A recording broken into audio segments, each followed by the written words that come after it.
Okay, we're going to simplify some radicals. In this case, it's a cube root. Has an index of 3. So we've done this before by breaking down with a factoring tree. Now we've done square roots usually, but this time we're going to do a cube root. But you're just going to break it down any 2 factors of 8. Obviously 1 and 8 is no good, but 2 and 4 would work. And you want to go all the way down to prime factors. So 4 goes further to 2 and 2. Now, because this is a cube root, I check my index. I am going to group in groups of 3. So there are 3 2's, and anything that's in a group is going to go outside of the house. So all of this gets to go outside, so the answer gets to be -2. So it's going to work the same as square roots have worked, but because our index is a 3, so we're doing cube roots, so the little number in the box is a 3, then we're going to group in groups of 3. So let's do another one. Let's say I got the cube root of 125. And if you're not sure what goes into 125, you can just start dividing, but I can tell it ends in a 5, so I know I can do, okay, 5 and 25 would be 2 factors of 125. And then the 25 breaks further into 5 and 5. Now once I'm down to all the way to prime factors, then I know that I can group in groups. There's a group of 3, and the name of the group is what goes on the outside. So this answer is 5. Okay, so let's do one that doesn't come out, that still has something left over, let's say. Let's try the cube root of -81. So if I'm going to break that down, I'm going to choose any 2 factors of 81. So I'm going to start with 9 and 9. Now I'm going to not even concern myself with the negative right now, because I know that the answer is going to be negative because it's a cube and it started out negative. Now my 9's break down into 3 and 3 and 3 and 3. These are all prime numbers, so I'm all the way down to prime numbers. I have to group in groups of 3 because of my index of 3. There's a group of 3's. But this one is all by himself. He is not part of the group. The name of the group goes out. So this group goes out, 3. This guy has to stay at home. And it was negative to begin with. So it's -3 cube root 3. So let's do one that's not all 3's, because that's a little messy the way that one turned out. Let's do the cube root of 40. Now this time it's not negative, so my answer is not going to be negative. You're going to break it down, any 2 factors of 40, so I'm going to go 4 and 10.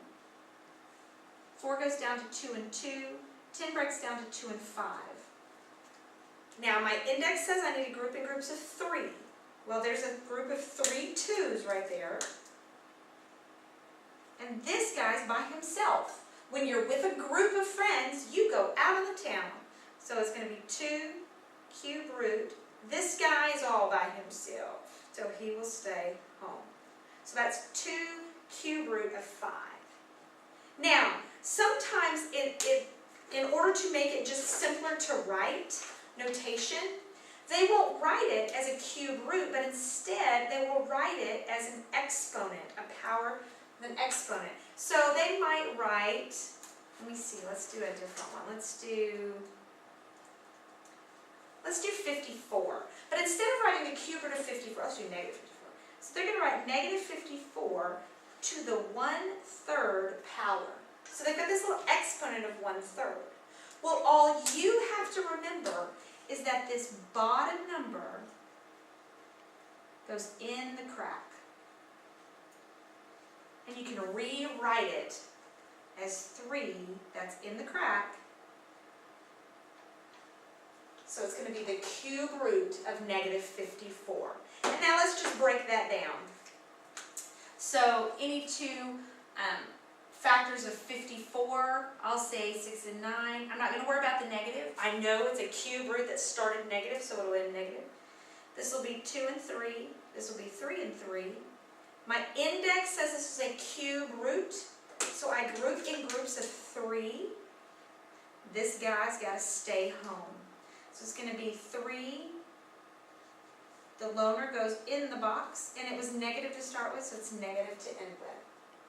So let's say they gave me something like, how about, we'll do 54 again. Let's do 54 to the 1/2 power. So now this one's different. It's to the 1/2 power. All you have to remember still is that bottom number goes in the crack. So this is the square root of 54, which I can break down again, just like we did before. Let's go 6 and 9 again. 2 and 3, 3 and 3. Now, in this case, my index is a 2.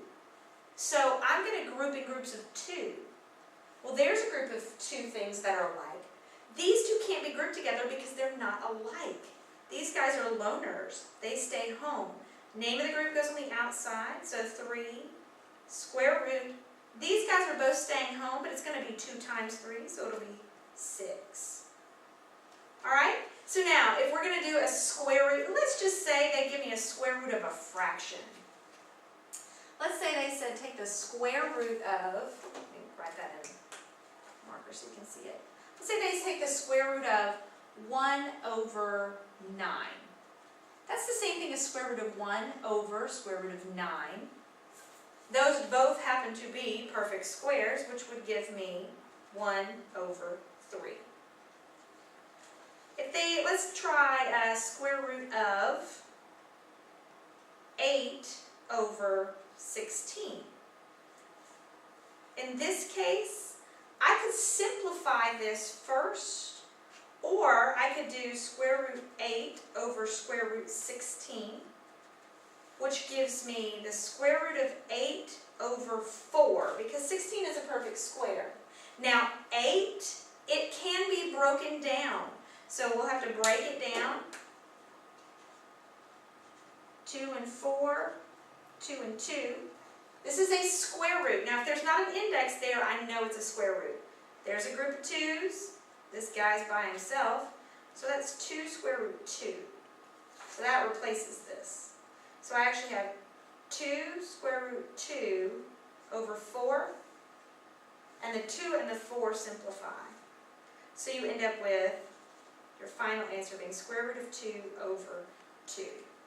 So just don't forget, this bottom number goes in the crack. So whatever it happens to be, a 2 or a 3, tells you whether you're taking a cube root or whether or not you're taking a square root, or even a 5th root or a 6th root. And finding the roots is the same either way. You just group in groups of whatever that index is. So in this case, if they'd have asked me to take a 4th root of 54, I'd be looking for groups of 4 things that are alike. Hope that helps.